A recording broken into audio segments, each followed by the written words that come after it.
you. Shout out to Connor for putting the 2 black people back to back. Amazingly, I'm the one who got the wrong name. My name's Tevin. No, it's okay, I'm just American. How you guys doing? Everybody's okay? No, I recently realized I was raised by a confidently incorrect person. You guys know what that means? Like, someone who's incorrect most of the time, but they say it so confidently that you believe that they are, that's a crazy thing that happened in the front, that you believe that what they're saying is true. You kind of live your life by that, right? Like, this was my mother. She was confidently incorrect. She actually told me for all of high school, which is secondary school for you guys, that LOL meant lots of love. Yeah, I didn't get laid for a while. No, could you imagine texting your crush like, oh, heard your mom died, LOL. What was even better is when my grandma died, like my grandma passed away, I was responsible for telling my brothers and sisters and my cousins, and I was like, hey, grandma's dead, one left, better hug them, LOL. Everyone thought I was murdering my grandparents. It was a very interesting time. And what's funny about that, well, not really funny. So my dad passed away recently, but before that he had dementia, which I know is sad, but it's also really fucking funny. Fuck you, it's my dad, I can say that. And so while he had dementia for 2 years, he could only get his information about the family from my mom, who is still a confidently incorrect person. So his whole world was just fucked up facts, right?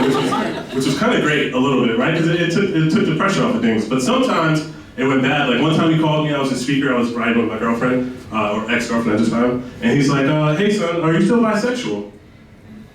I've never been bisexual. I don't know where you got that. It's like, no, you one of the bis, you're either the crazy bi or the gay bi. And I was like, Dad, I'm bipolar, this is a fucked up way to say this. Because I feel like I'm bipolar because of you. It's okay, but no, I am bipolar. I have bipolar depression, which is cool, very treatable with medicine, so guys don't be ashamed. Shout out mental illness. I also dated a bipolar girl, which was cool, except we had very different ways of approaching being bipolar, right? Like I believe in modern medicine, she believed in Kanye West. So it was very hard. Her name was Gemma. When she was ramping up or when she was switching up, we called her GP, because that's like a cool gangster nickname.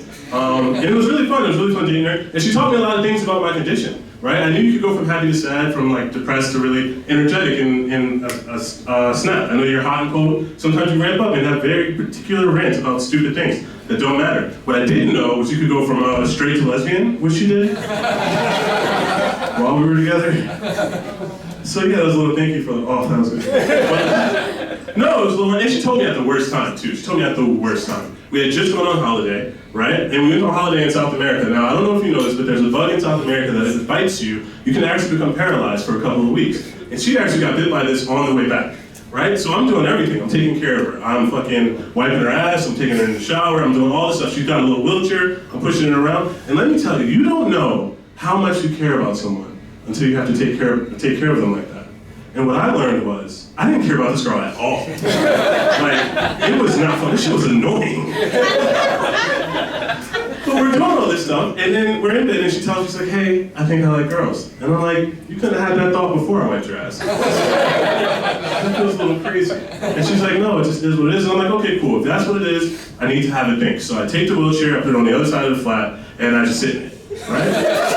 I'm just having to think. I sit in it. Before I know I'm there for like a day, but guess who came crawling back?